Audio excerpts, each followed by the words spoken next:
আব্দুল্লাহ মাশাআল্লাহ। একজনের নাম সুমন দাস, বর্তমান সাদেক আব্দুল্লাহ। আর একজনের নাম হল শরীফ বড়, এখন আব্দুল্লাহ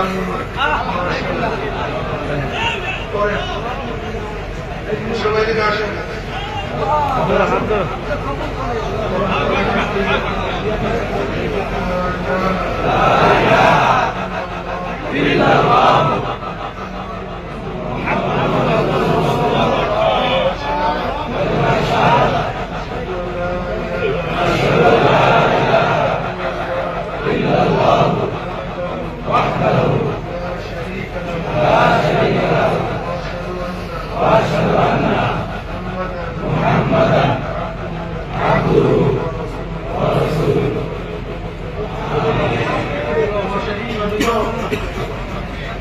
আমাদের